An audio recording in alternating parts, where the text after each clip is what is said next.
Ümitsizlik bir halet-i ruhiyedir.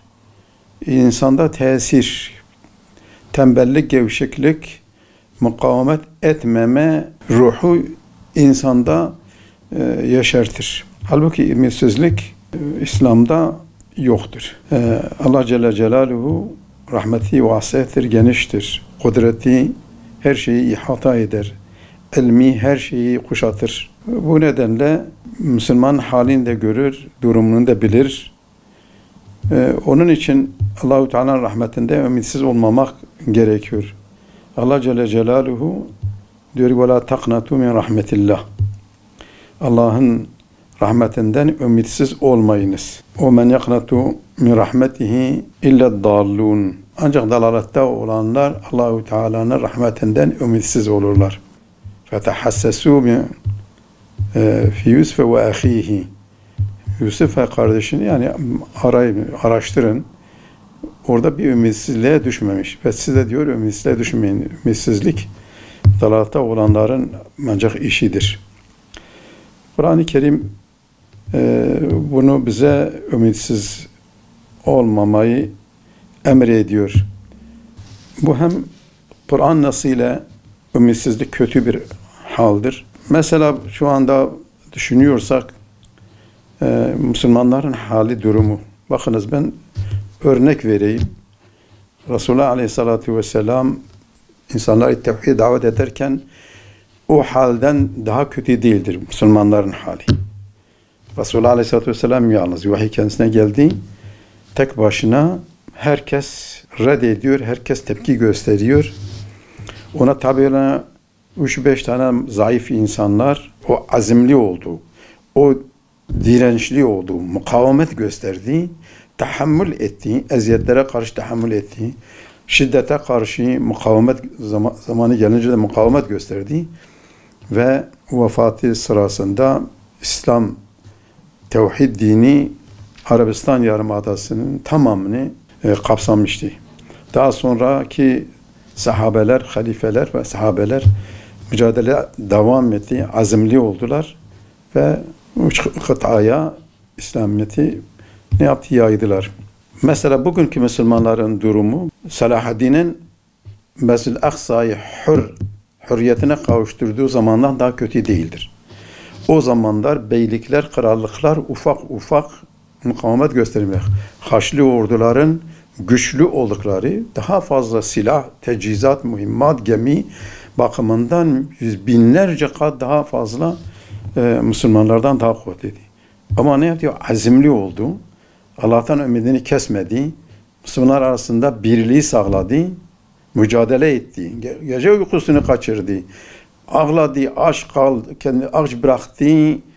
Bu dava için Mescid-i Aksa'nın hürriyetini kazandırdı.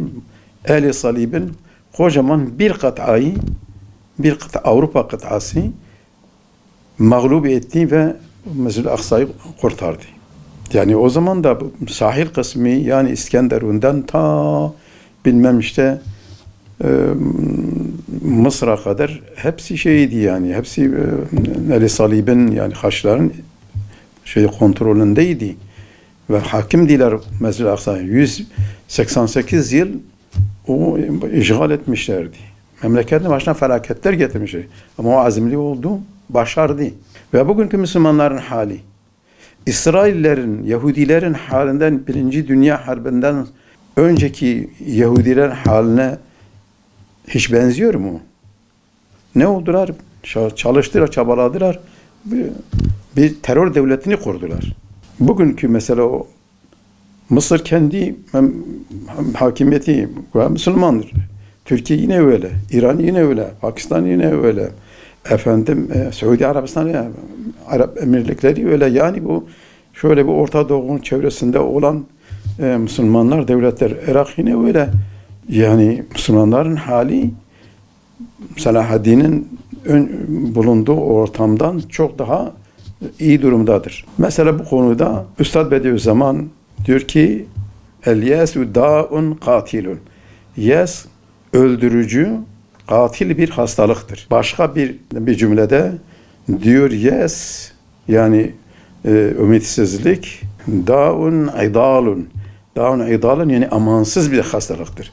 Yeşbehu bis saratan. Saratan yani kanser hastalığına benziyor. Ümitsizlik insanı çökertiyor. İnsan kötü duruma getiriyor. Biz 80'li yıllarda çaba gösteriyorduk. Yani insanlara davet, tebliğe getirmek, gelin bir araya birleşelim, şey edelim. Zaman zaman şeyhlere, melalere de gittiğimiz olmuştu. Bizim yani seydalarımız da vardı. Mesela giderdik ya bu iş olmaz. Biz kendi kendimize bakalım. Biz kendi nefsimizi ıslah edelim. Olmuyor diye şey yapıyorlar. Biz de kendi aramızda seydaların çenabe ve tişnabe tabirini deyim olarak söylerdik kendi aramıza. Tişnabe tiş olur. Vallahi sen bir mağara çekilirsen, gece namaz kılarsan, o gündüz oruç tutarsan, insanlardan ilişkini kesersen, eğer bu memlekette münker işleniyorsa senin oradaki mesuliyetin bitmiyor. Sen de günahkar olsun. O toplumda günah işleniyorsan çünkü sen iyiliği emretmiyor, kötülüğe karşı çıkmıyorsun. Yani Resulullah Aleyhisselam diyor ki ya iyiliği emreder ya da kötülüğe karşı çıkarsınız.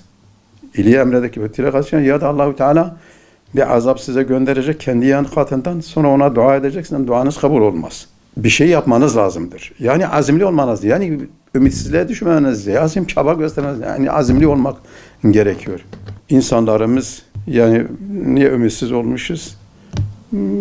Dünya muhabbeti ve ölümden korkma duygusu bize hakim olmuş. Dünyevileşmişiz. Dünyanın peşine düşmüşüz. Çaba göstermiyoruz. Diyoruz ki olmaz. Cenab-ı Teşnabe ve ümitsizlik katiyetle, imanla ümitsizlik bir arada olmaz.